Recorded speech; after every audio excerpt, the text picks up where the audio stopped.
Welcome back to another week of Power Rankings. My name is Hunter, and today we're going to get into how the NFL is shaping up following week 9, which completed the first half of the season, as well as a trade deadline that saw lots of crazy moves today.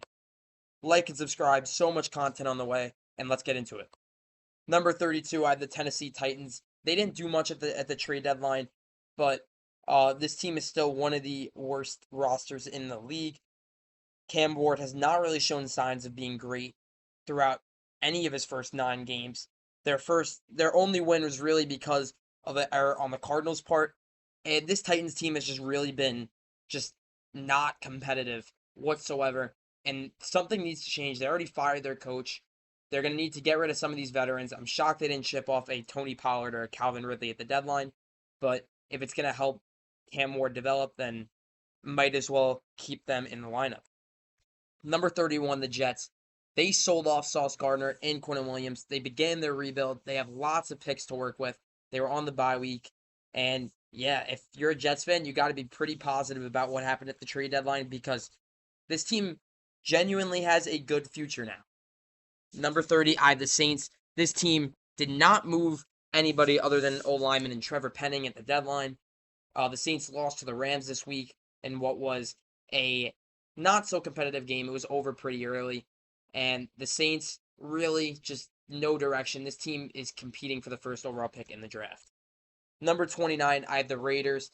They played a competitive game. Geno Smith was not bad in this one. He only had one interception, but just at the end of the game, they failed to convert on the 2-point conversion.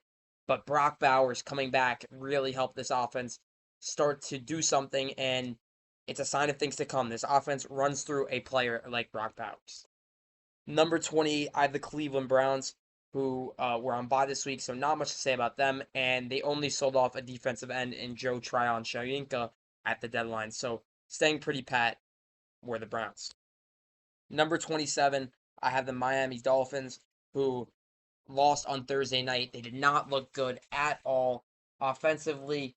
Tua in that offense just doesn't do it anymore. Without Tyreek Hill, they really lack anything really offensively, and defensively just couldn't get the stops when it mattered. And by the time they started getting stops, the offense wasn't doing anything. So Miami, I think changes are coming. I don't think Mike McDaniel makes it past this season, and the Miami season is definitely over at this point.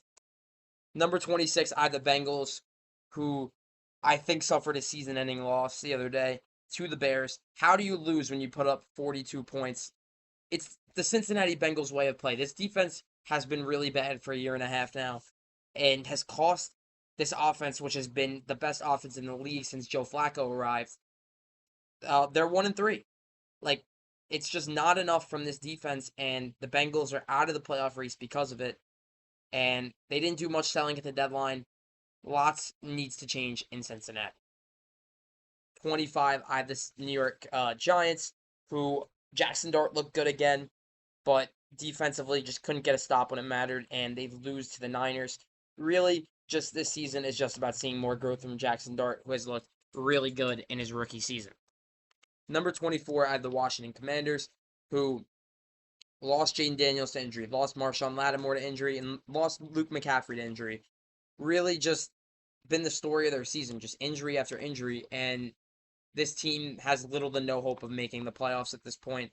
It's unfortunate to see them go from the NFC Championship to missing the playoffs, but that's what happens when you commit so much to older players who are more injury prone. The Commanders are going to need to see what they have over the second half of the season and in the offseason, do a little bit of a reset going into 2026.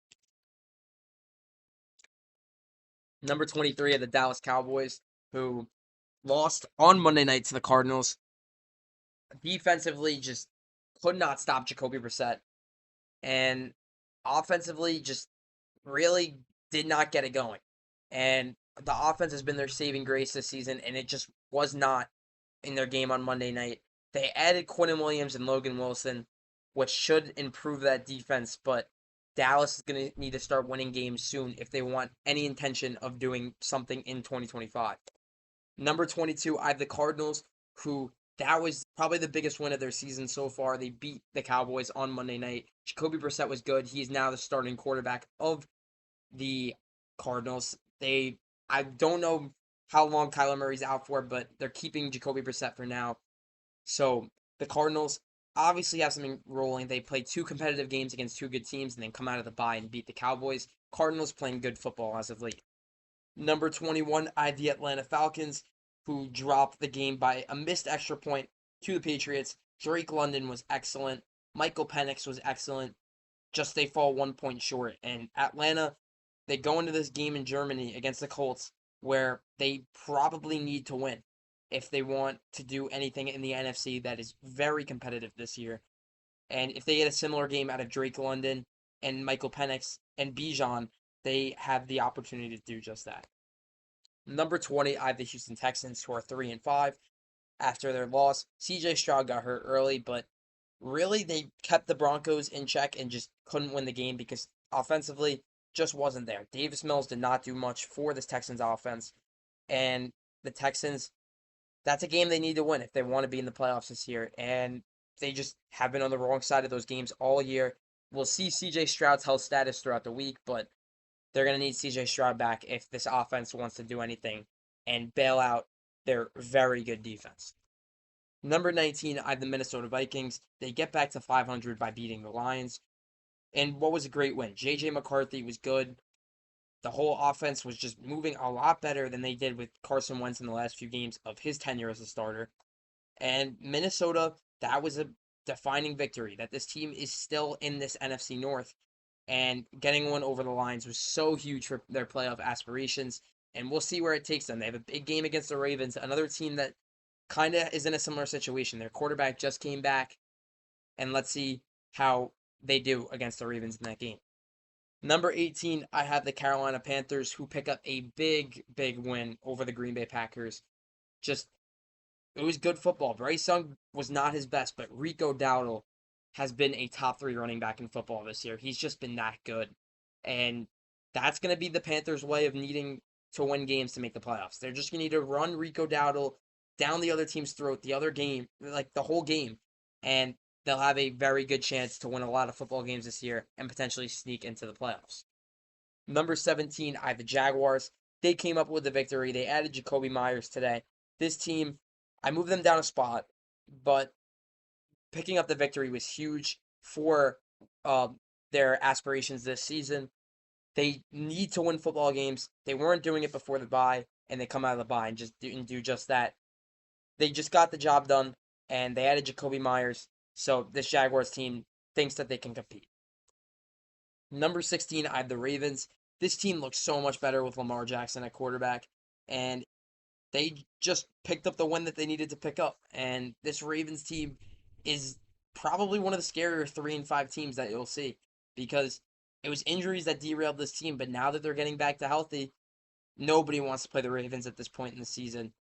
And if they can continue to pick up victories, this team could potentially get back into the AFC North race. Number 15, I have the 49ers, who beat the Giants on Sunday. Christian McCaffrey and Mac Jones just combined for another great game. And the Niners just continue to win football games despite all the injuries. They're 3 or 4 wins away from making the playoffs. And if they can get it done during the second half of the season, then this team could potentially do something in the postseason. So I have them at number 15. Number 14, I have the Chicago Bears. They won that game unbelievably. All the luck that went against them. They let the Bengals get back in that game. And it's that deep throw from Caleb Williams to Colston Loveland that's the defining moment of the game. And the Chicago Bears pick up their 5th win of the year and are now tied with the Lions and Packers for the amount of wins in that division. Just a very competitive NFC North this year. And the Bears, the offense was alive. Rome Odunze didn't do much, but Kyle Monangai was insane for them in this game when they were missing DeAndre Swift, just showing the versatility of this offense. And the Bears are a team that is on the rise and a team that no team in the NFL can take lightly anymore. This offense has officially come alive under Ben Johnson. Number 13, I have the Chiefs, and going into their bye week in Week 10, they will not be in a playoff spot, which is crazy. The Chiefs lose to the Bills, under 50% completion percentage from Mahomes. The offense was just not good, and they just got outplayed by the Bills. But that's what happens every time in the regular season against the Bills. And what happens in the end? The Chiefs pick up the victory in the playoffs. But the Chiefs are going to need to win their games down the stretch if they want to get into the playoffs. And through the first half of the year, they have not been the same Chiefs team that they have been in recent years. Number 12, I have the Chargers. Slow start, good finish. That's all I really had to say about the Chargers. They pick up the win over the Titans like they were supposed to do. And the Chargers just need to keep winning games if they want to stay in this AFC West race. Number 11, I have the Pittsburgh Steelers, who pick up the win over the Colts. It was a very big win for them because if they lost, they went down to 500, and all their early season momentum was just gone. But it seems to be back. The defense pretty much stopped one of the best offense in the league going into that game for 3.5 quarters of that game. And Pittsburgh picks up a key victory in terms of trying to stay in the lead in the AFC North. So good job to Pittsburgh. Moving into the top 10, I have the New England Patriots at 10. And this is a lot lower than many people place them, but New England just continues to just scrape by against mid opponents and has really not shown much. I mean, Drake May has been amazing. And the offense, especially Demario Douglas in this past game, but this upcoming Sunday against the Bucs is their opportunity to confirm that this Patriots team is for real. They need to get that second marquee win under their belt, and they'll be skyrocketing up my rankings if they do. Number 9, I have the Green Bay Packers. Just a bad loss. They lose Tucker Kraft for the season. Jordan Love throws for nearly 300 yards, but doesn't throw for a touchdown. He had a bad interception, and this offense just could not get it done in a game where they should have got it done. The Packers should have won this game, and they just didn't. And the defense kept them in this game the entire time, but they can only do so much, and the Packers drop it to the Panthers. Number 8, I have the Lions. They dropped 6 spots and just got outclassed by the Vikings. The Vikings were better offensively and defensively in this game. And the Lions, if they want to win the NFC North, that's a game they have to win. And this Lions team is not the same team it was last year, but they've shown that they could be that team. It's just they need to be more consistent, and Sunday was an example of them being inconsistent. Number 7, I have the Tampa Bay Buccaneers, who were on bye week, and I moved them down 3 spots just because teams are moving around them. But same thing with the Patriots. The Bucs, if they win this week, it's a very marquee victory for them, and they'll be going back up into that top 5 and back up to the number 1 spot I had them for that 1 week, potentially. Number 6, I have the Indianapolis Colts. They were at the 1 spot for the last 2 weeks, but just a loss. But this team responds to a loss by adding Sauce Gardner. They go all in. They trade 2 firsts and Adonai Mitchell. This Colts team is begging for a Super Bowl, and their defense and offense are just so talented. And against the Falcons, it's an opportunity to rebound. And number 5, I have the Los Angeles Rams, who beat the Saints this week pretty easily, but their whole offense was contributing, and that was the best part. Defensively, they didn't let Tyler Shaw do much, and this Rams team is a team that I'm very high on. I think Matthew Stafford is having one of the best, if not the best year of his career, and that's why the Rams are doing so well, and that's why they're one of the best teams in the NFC at this point. Number 4, I have the Seattle Seahawks, who are another team that I've become very high on because they absolutely destroyed the Commanders on Sunday Night Football. Sam Darnold had the best first half that you could possibly have. JSN continues to do magical things. He's on pace to break the receiving record still. They had Torrey Horton. They just added Rashid Shaheed. They have Cooper Kupp coming back from injury. That whole offense is dynamic, and their defense is just so stacked. And they were missing a bunch of pieces, including Julian Love. This Seahawks team is as complete as it can get, and they are back to being contenders. Number 3, I have the Denver Broncos, who are 7-2 following their win against the Texans. Just their defense is just so good, man. They just did not let Davis Mills and that Texans offense do anything at all. And the Broncos, although their offense did not get going until late, Bo Nix once again in clutch time. And this Broncos team just wins football game after football game, and they've won 5 in a row, and it's impossible for me to not be high on this Broncos team at this point in the year. Number 2, I have the Bills. I was doubting this team following their 2-loss streak before their bye, but they've come out of the bye looking like one of the best teams in the NFL. They beat the Chiefs. They beat their arch rivals. Josh Allen was great. everybody contributed for the Bills, and the Bills are probably the odds-on favorite in the AFC at this point. And although they didn't do anything at the trade deadline, this team is still as complete as it can get. Number one, though, I have the defending champion Philadelphia Eagles. I love what they did at the deadline, adding Jalen Phillips, Jair Alexander, and so much more. I loved what they did before the bye, and coming out of their bye week, I'm going to have them at number one because just teams around them just lost. And the Eagles, I don't know how they did it, but they go up to number one in their bye week. But that's going to do it for this video. Let me know if you disagree with any of my takes. Like and subscribe, and I will see you in the next video.